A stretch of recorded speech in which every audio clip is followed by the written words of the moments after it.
second paragraph is starting with, but because he is a soul, right? Yes, Rangada. Okay. So, one of you read? Okay, Rangada, I'm ready. Yeah.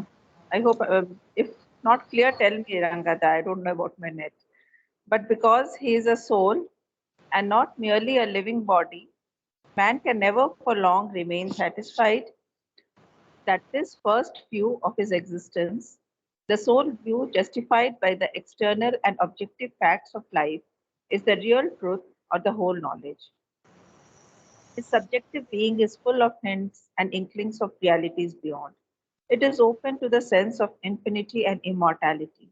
Is easily convinced of other worlds, higher possibilities of being, larger fields of experience for the soul. Science gives us the objective truth of our existence and the superficial knowledge of our physical and vital being. But we feel that there are truths beyond which possibly through the cultivation of our subjective being and the enlargement of its powers may come to lie more and more open to us.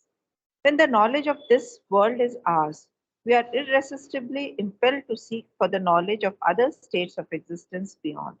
And that is the reason why an age of strong materialism and skepticism is always followed by an age of occultism, of mystical creeds, of new religions, and profounder seekings after the infinite and the divine.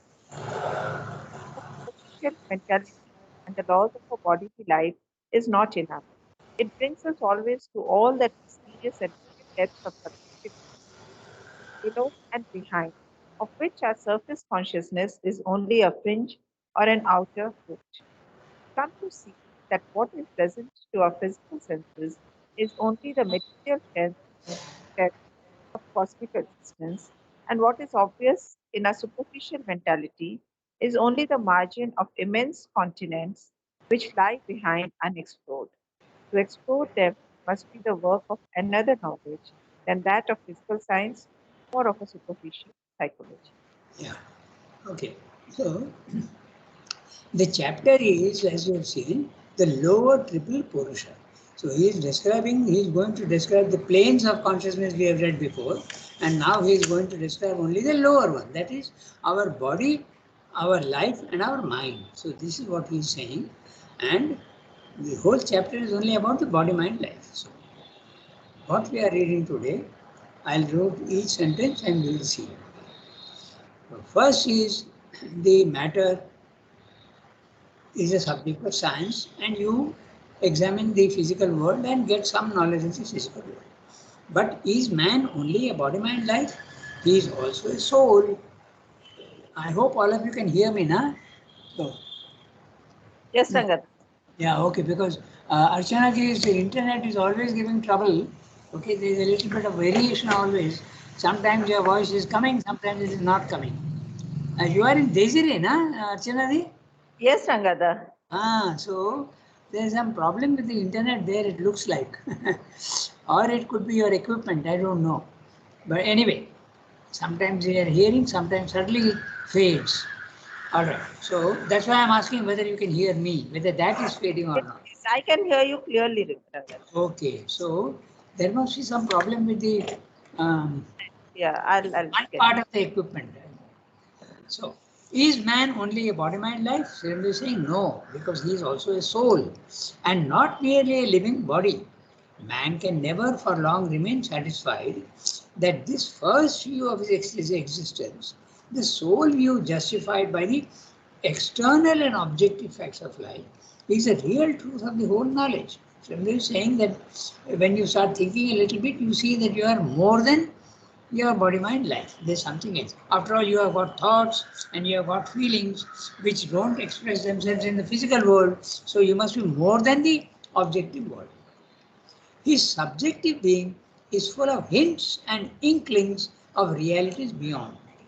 When we think, we know that our thinking is subjective and not objective. And then if you are developed, you will get hints and inklings of realities beyond. Not all get hints and inklings of realities, but when you are sufficiently developed, you get these hints and inklings. It is open to the sense of infinity and immortality. So Sri is saying all this from his own experience, and he is the most open, okay, even when he was in the materialistic West. So what he's saying applies only to a maybe 10% of humanity or even less perhaps, but whatever. When you are in that consciousness, you do think that there is something. The very first chapter of Life Divine, if you remember, he says that, that there is, you realize that there is much more than the intuition of something beyond the body mind life is there. And that gets constantly, however much you refuse it, it keeps coming back.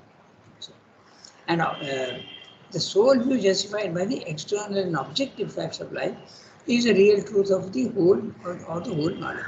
You know that it is not like that. You are not satisfied. Can never for long be satisfied with only the external world. His subjective being is full of hints and inklings of reality beyond. It is open. What is open? His subjective being, his inner being. It is open to the sense of infinity and immortality. It is easily convinced of other worlds, higher possibilities of being, larger fields of experience for the soul. Science gives us the objective truth of existence and the superficial knowledge of our physical and vital being. So, he's saying science not only gives you the truth of the physical universe, but to a certain extent also of your body, because medicine also is a physical science, but it's giving you knowledge of the physical and also to a certain extent of the vitality. There is a connection between the two. After all, vital is the energy, and even in the physical world, there is energy, so it can go up to that level. But we feel that there are truths beyond, which possibly, through the cultivation of our subjective being and the enlargement of its powers, may come to lie more and more open to us. May come to lie more and more open to us. But one second, you have to look at what it may come to lie. What does it mean? But we feel that there are truths beyond, which possibly through the cultivation of our subjective being and the enlargement of its powers may come to lie more and more open to us. I think he is using the word lie here means to open up to. The word lie can have two meanings. Na? One is to tell a lie and the other is to lie down. Okay, so come to lie more and more open to us.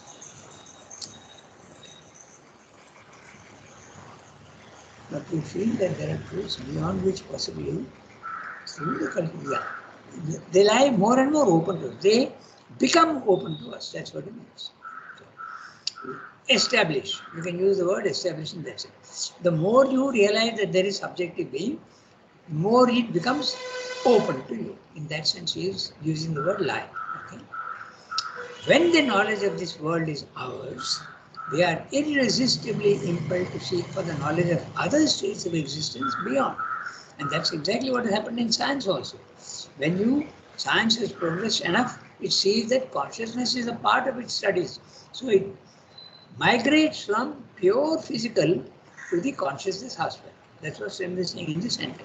And he wrote this 100 years ago. Now it has become a fact. Because the whole change came, if you remember, like with the quantum theory. Consciousness is an integral part of the physical process. So then that's what he said. When the knowledge of this world is ours, which science has attained, or rather had attained even 100 years ago, we are irresistibly impelled to seek for the knowledge of other states of existence beyond.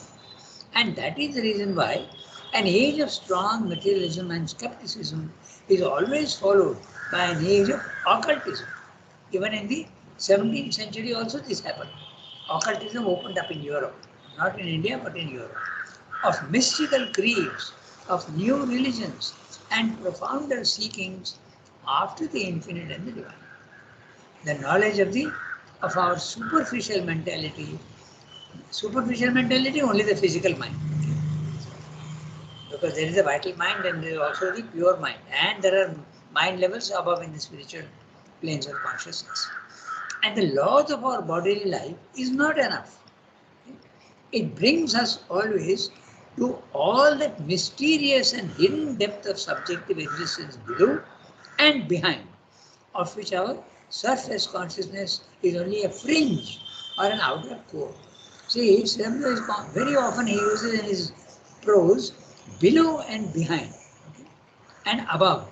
So here below means the subconscious and the inconscient, and behind is the intraconscient, okay, which is there inside yourself, of which our surface consciousness, which is the outward body mind life, is only a fringe or an outer coat.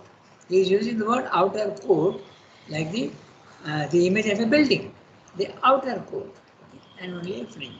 You remember in Life Divine, he says that the inner being is like the antechamber, the first room that you enter after you enter the gate. So here also he is using a very similar outer coat, not the inner coat. So we come to see that what is present to our physical senses is only the material shell of cosmic existence. Here is another image he has used, shell. Because when you have a shell, you have there's a living creature in the shell, huh? So that you don't see. You see only the material shell of cosmic existence. And what is obvious in our superficial mentality, again superficial mentality, physical mind, is only the margin of immense continents which lie behind unexplored. So see, the word here also lie means which are there, available to you, in that sense. Lie, which are open to you, behind unexplored. We have not explored all those registrars. And we are using continent. It's immense. The subconscious is immense, infinite. The inconscient is immense. The intraconscient is infinite. And the superconscient also is infinite. Everything is infinite. But we are in our small condensation of the infinite into a finite form, which lie behind unexplored. To explore them must be the work of another knowledge, not the physical knowledge, than that of physical science or of a superficial psychology. Remember, he has told you earlier in the para that knowledge of the physical world and the superficial body and vital. So that's the superficial psychology, not something very great. So it is there are regions where knowledge has not yet explored, which are beyond physical science and beyond superficial psychology. So very simple what he's saying. There is not only the physical mind and not only the physical world, but there are other worlds also. So we go to the next para. Only 3 of you are there today. So either Shilpa or Soki will read. Soki, you will read? Shall I read? Yes, Go I ahead. will read. Yeah, go ahead. Religion is the first attempt of man to get beyond himself and beyond the obvious and material facts of his existence. Its first essential work is to confirm and make real to him his subjective sense of an infinite on which his material and mental being depends, and the aspiration of his soul to come to its presence and live in contact with it. Its function is to assure him, too, of that possibility of which he has always dreamed, but of which his ordinary life gives him no assurance, the possibility of transcending himself and growing out of bodily life and mortality into the joy of immortal life and spiritual existence. It also confirms in him the sense that there are worlds or planes of existence other than that in which his lot is now cast, worlds in which his mortality and this subjection to evil and suffering are not the natural state, but rather bliss of immortality, is the eternal condition. Incidentally, it gives him a rule of mortal life by which he shall prepare himself for immortality. He is a soul, not a body, and his earthly life is a means by which he determines the future conditions of his spiritual being. So much is common to all religions. Beyond this, we get from them no assured certainty. Their voices vary. Some tell us that one life on earth is all we have and which to determine our future existence, deny the past immortality of the soul, and assert only its future immortality. Threaten it even with the incredible dogma of a future of eternal suffering for those who miss the right path, while others, more large and rational, affirm successive existence by which the soul grows into the knowledge of the infinite with a complete assurance for all of ultimate arrival and perfection. Some, pres- some present, some present the infinite to us as a being other than ourselves with whom we can have a personal relations, others as an impersonal existence into which our separate being has to merge. Some, therefore, give us as our goal worlds beyond in which we dwell in the presence of the divine, others, a cessation of a world existence by emergence in the infinite. Most invite us to bear or to abandon earthly life as a trial or a temporary affliction or a vanity and fix our hopes beyond. In some, we find a vague hint of a future triumph of the spirit, the divine in the body, upon this earth, in the collective life of man, and so justify not only the separate hope and aspiration of the individual, but the united and sympathetic hope and aspiration of the race. Religion, in fact, is not knowledge, but a faith and aspiration.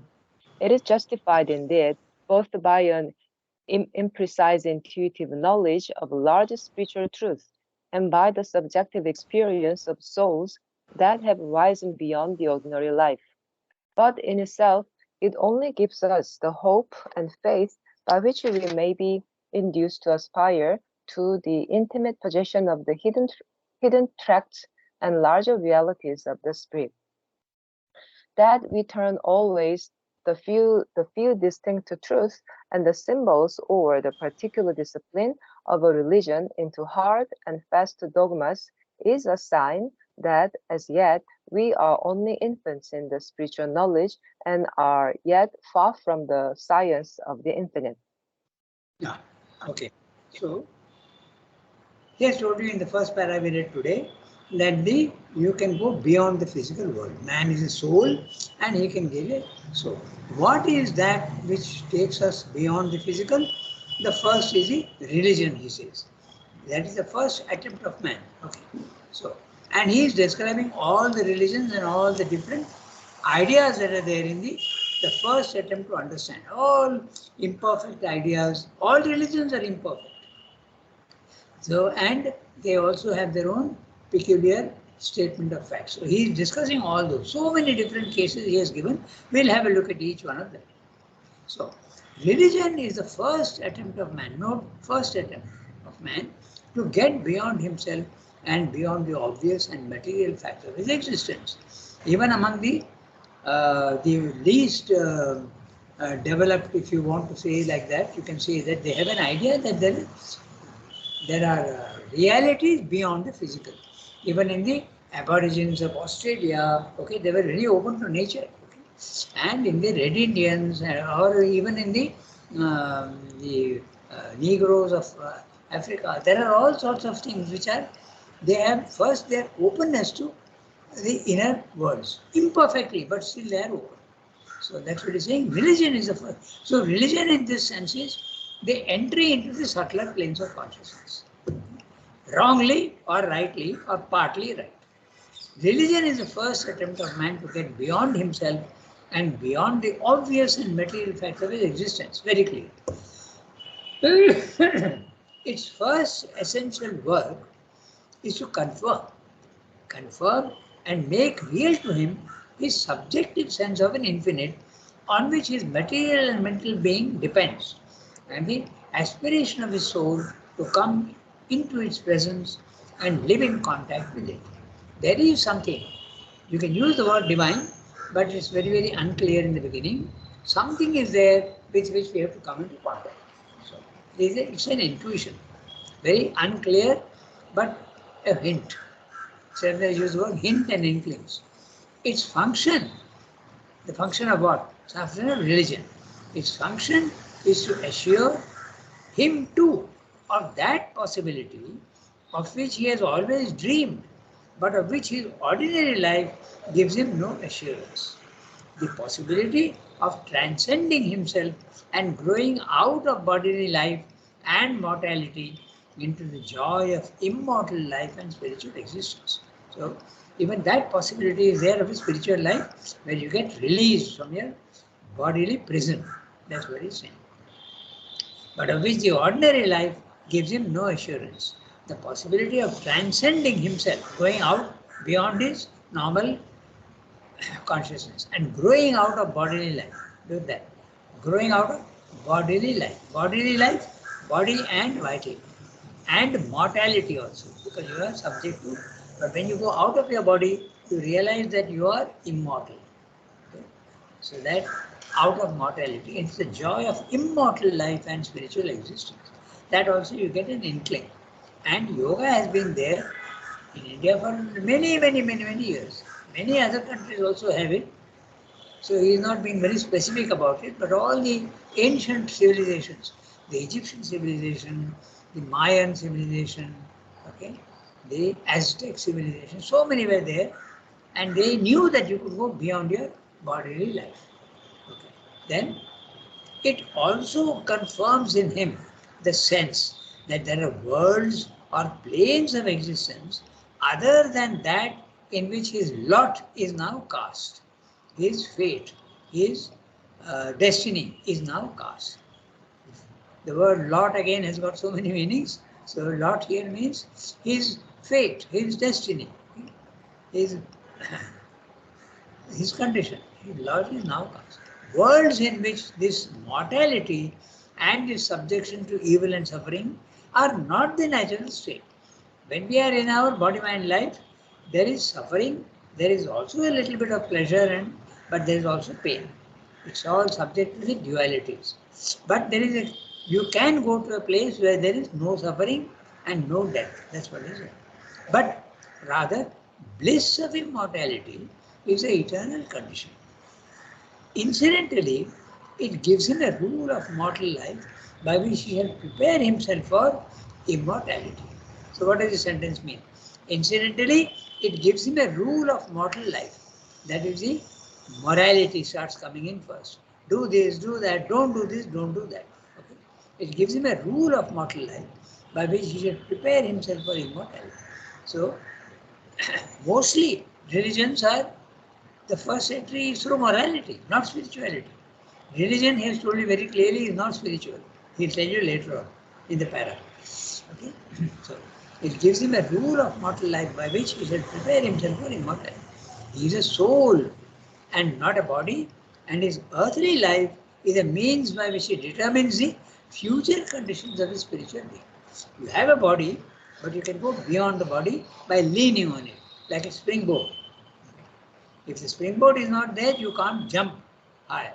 But if it is there, your body is exactly that. It gives you the opportunity to go up from a lower level to a higher level. Some tell us now, he is discussing all the different religions one by one. Not only religion, but even philosophical ideas. Some tell us that one life on earth is all we have in which to determine our future existence. He is obviously referring to Christianity and Islam, and probably also the Jewish religion, but I am not sure of that. I don't think they have the concept also of rebirth. I'm not sure. I'll have to check that. I'll have to make a note and check whether the Hebrew religion had the idea of rebirth. I don't think so.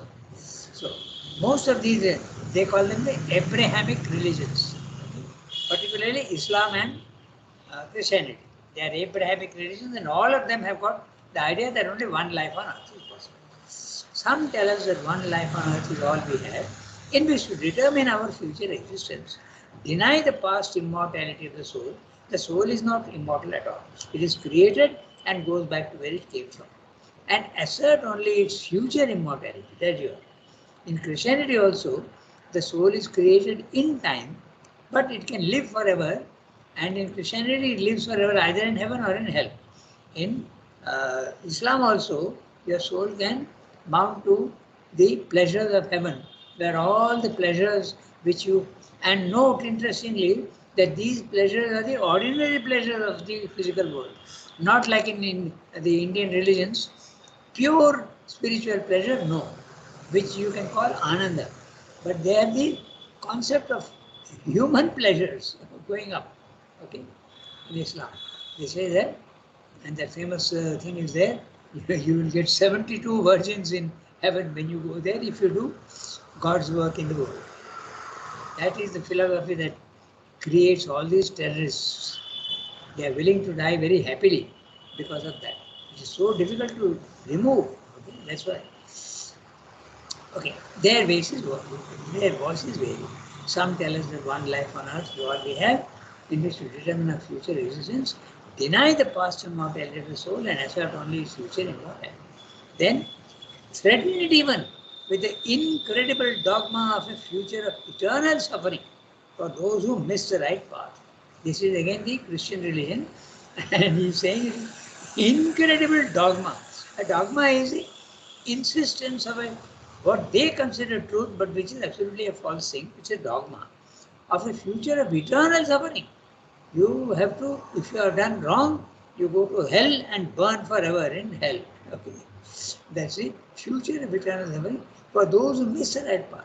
While others, more large and rational religions, affirm the successive existences by which the soul grows into the knowledge of the infinite with a complete assurance for all of ultimate arrival and perfection. Most of the Indian religions, Sikhism, Jainism, Shaivism, Vaishnavism, all these, okay, they assert the immortality of the soul and the principle of rebirth. Even Buddha has the principle of rebirth. Okay? All these religions have rebirth. And you get a chance to escape and become really immortal. And Srimli is saying those others are large and rational. They affirm successive existences, many, many lives, by which the soul grows into the knowledge of the infinite with a complete assurance. They are 100% sure that all the souls will ultimately reach the destination. And the destination is a journey from ignorance to knowledge, from imperfection to perfection. Some present the infinite to us as a being other than ourselves. So this is also some idea. So this is the Bheda, the Bhedavada. This is the divine is separate from us and we can have a relation with them. Okay? Some present the infinite to us as a being other than ourselves. You can never become the divine, but you can have a relation with whom we can have personal relations. Okay, the Madhvacharya and the Nimbarka also, I think. Others as an impersonal existence into which our separate being has to merge.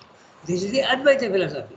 Impersonal existence into which our separate being, our being which is separate from the divine, has to merge. It has to go back to where it came from, like the river into the sea.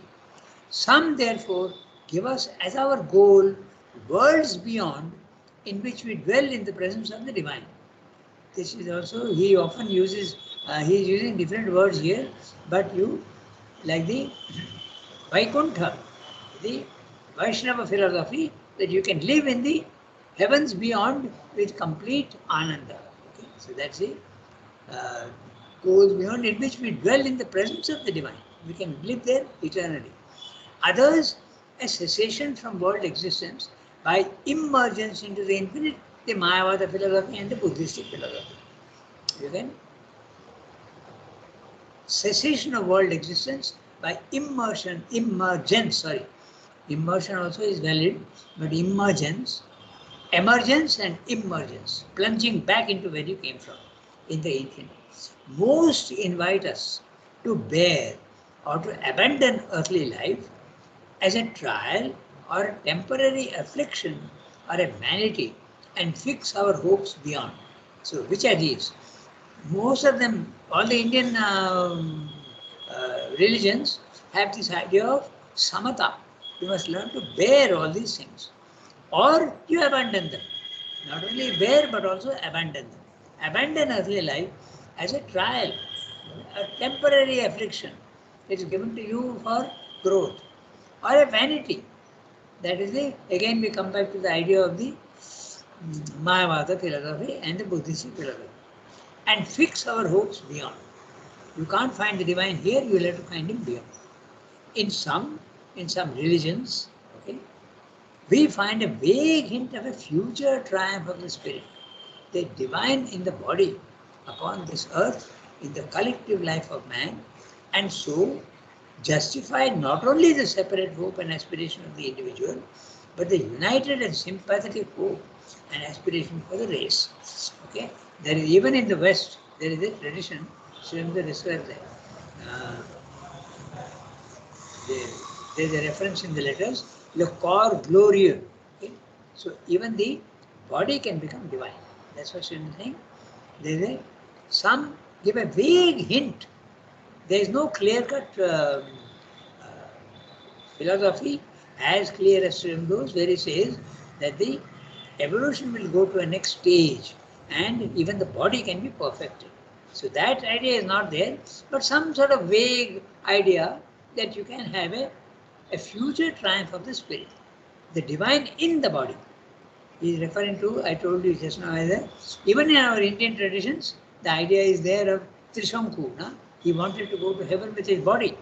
So these ideas have been there, but not very well developed, and just the hints are there. That's what it is. A vague hint of a future triumph of the spirit. In the West, as I told you, there is the concept of le corps glorieux, the glorious body, which implies a divinizing of the body itself.